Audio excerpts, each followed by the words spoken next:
Ese estruendo despertaron los habitantes de San Juanico. Cientos de personas no entendían lo que pasaba. Muchos preparaban para asistir a sus centros de trabajo, otros a la escuela.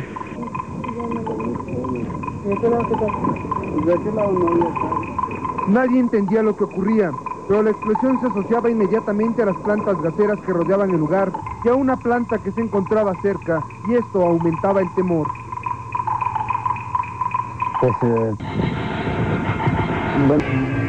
En otro punto de la ciudad, al ver el cielo iluminado, lo primero que se pensó fue en acudir al lugar sin saber qué ocurría. Bueno, de aquí... Solo un resplandor y con él la duda de lo que pasaba al norte de la ciudad.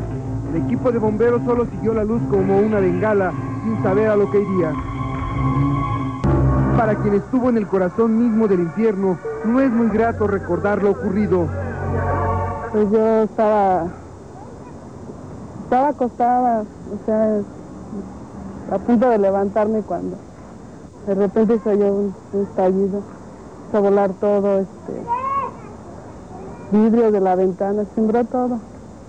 Y se vio muy feo la lumbre donde quiera,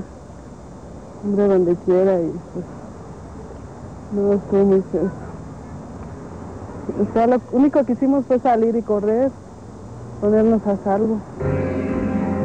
Desesperación, confusión, intriga, miedo y la muerte misma está en el lugar donde nadie sabía qué pasaba, pero sabía que no podía permanecer un minuto más en el lugar.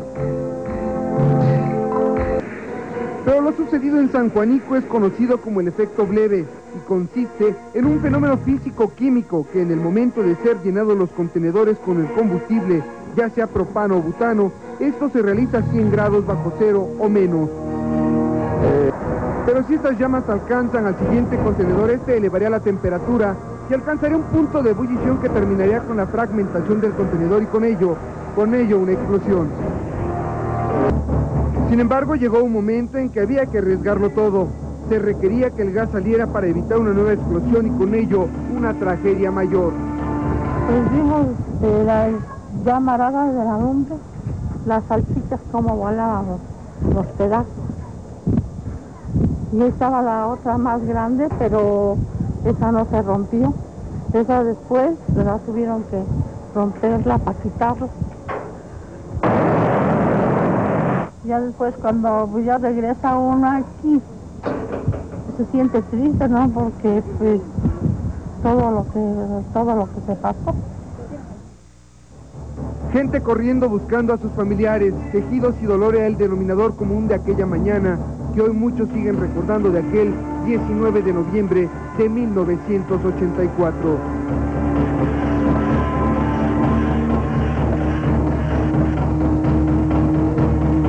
Recorrer las calles de San Juanico han quedado presentes los recuerdos de aquel 19 de noviembre. Donde había casas, hoy existe un parque recreativo, que en otros solo queda una cruz, que se levanta como guardián de aquellas almas. Pues sí. En medio de la desgracia de un trabajo que nadie quería hacer, pero que se tenía que realizar, y era recibir los cuerpos y tener que hablar con los familiares.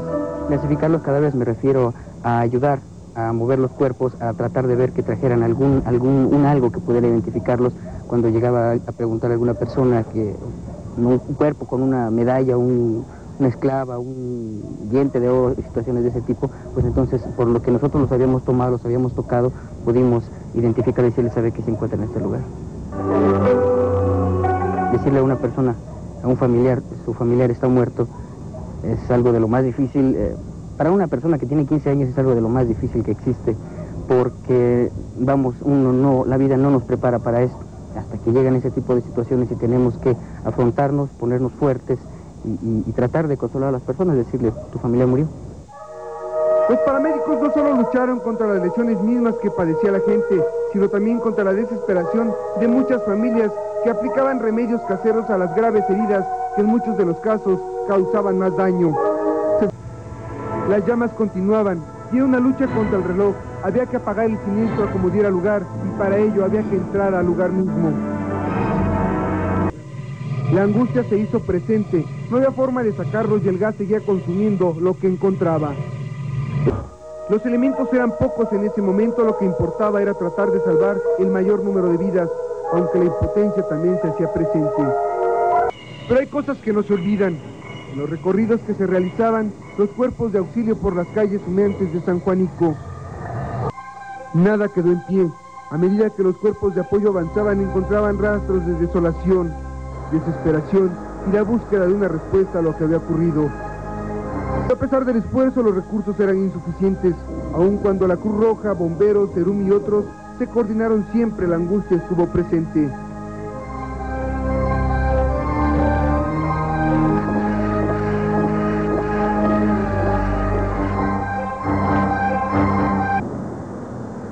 Pero debido a la magnitud de la tragedia, muchos cuerpos fue imposible reconocerlos, por ello se tomó una decisión. Este lugar son las 3 fosas comunes que se hicieron a raíz de la necesidad de inhumar a todas las personas que perdieron la vida en San Juan Ixhuastepec. Este es el cementerio de la colonia Caracoles.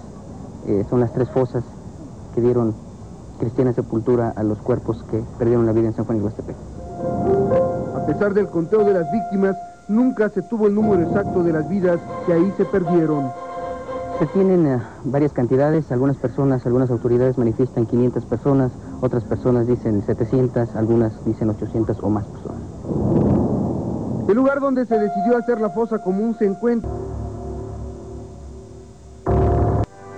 Las esperas continuaban encendidas, había que continuar con la tarea, ya habían pasado 2 explosiones. La presión continuaba, había que entrar a la colonia. Mucha gente ya había sido colocada en los jardines del Instituto Politécnico Nacional, acondicionados como centros de apoyo médico. Lo único que pudimos hacer en primer término es poner a mi familia, o fue poner a mi familia en un lugar a salvo. Nos fuimos al Instituto Politécnico Nacional, a los jardines del Poli, y posteriormente, por medio de una ambulancia de la Cruz Roja Mexicana de Polanco, regresamos a la zona del desastre, teniendo la oportunidad de colaborar en la delegación política de San Juan Ixhuastepec, recibiendo y tratando de clasificar los cadáveres que llegaban. Ayudando en lo que se podía, ayudando a las personas que requerían en algún momento de agua, de lo necesario para seguir continuando con la labor. Eso es lo que pudimos hacer. Dicen algunos que se podía sentir a varios metros de distancia el calor. Lo que los ojos de todo aquel que llegaba al lugar era difícil de explicar, el panorama de tristeza. Lo que fuera tan solo un campamento de la Cruz Roja en 1984, hoy se ha convertido en una delegación de la Cruz Roja, tan pequeño en tamaño pero grande en su apoyo en su momento. Estos los hechos que quejan a nuestra sociedad, un incidente que impactó a la opinión pública del cual poco se habló. Se habla de culpables pero nadie lo señala.